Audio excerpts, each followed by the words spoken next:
Hey guys, pretty much I'm in North Carolina today, really going to visit some stores. One of the most important things is when you have a brand, you have to make sure that you stay on top of your stores. And we're in pretty much hundreds of stores, so a lot of times I like to just kind of fly in and see how the water's doing, how we're performing in certain states. And the only way to really do that is to be hands-on.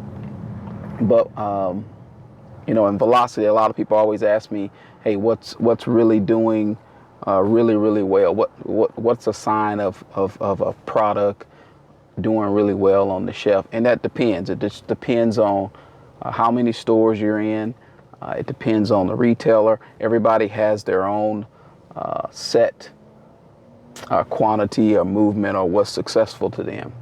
But I always tell people, it seems like it may be easy to do, but just imagine if you had, I don't know, let's take a number that, typically that's reasonable. Let's say you had 100 stores, and those 100 stores are spread out, maybe all in one location.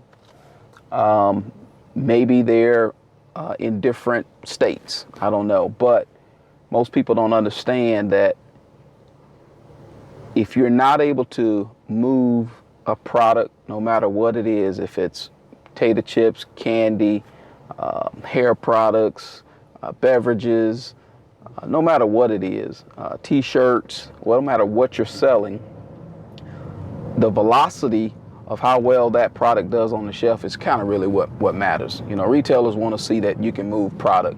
And, just imagine, some people always tell me, they're like, hey, my product is doing really well.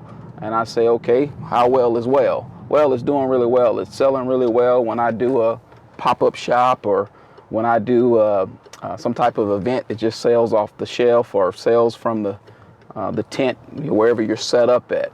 And I say, okay, that's great. Now, when we put this product in 100 stores in different locations, is it going to sell that great? And that's the key to the business that I don't think a lot of people really understand. And when you put a product throughout different locations, and it may only sell really well in one location that you'll notice, but when you put it everywhere else, it doesn't move because you haven't marketed. So to a retailer, that's not necessarily a good thing. A lot of people don't quite understand that just because you have product in a bunch of stores, it's just going to immediately sell. So what we try to do is market in each one of those areas where you have the product. And believe it or not, if I tell you, and if I ask you, hey, I need for you to move 2 shirts a day off of every 100 stores that you have. Let's say you got 100 stores. Off of 100 stores, I need you to move 2 t-shirts per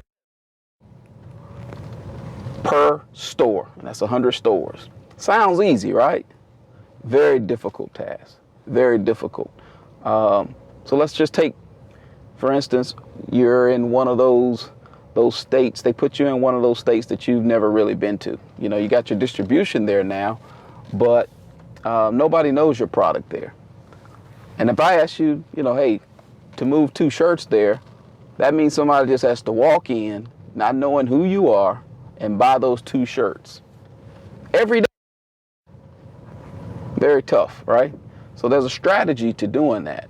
And, if you go to our YouTube page, that's kind of some of the things that, I want to help, people who are building brands, kind of help you really focus on strategically doing that so that you can get sales, not just in your home base or your area, but, start getting sales everywhere once you reach some type of real good distribution point, and that way you can be successful with your brand. So go over to our YouTube page and kind of take a look at that.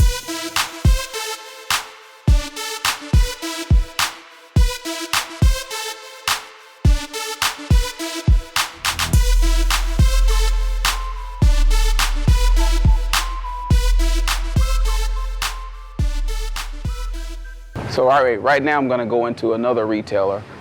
Pretty much, like I said, I'm in North Carolina, and I just try to hit a lot of our main retailers, which in North Carolina we deal with Ingles, which is pretty big. We also deal with Amy's Natural Foods. We also deal with some local regional chains, but Ingles right now is kind of one of our main retailers in North Carolina. So this is pretty much my 26th store today. So I'm gonna walk in and just see how the product's doing here.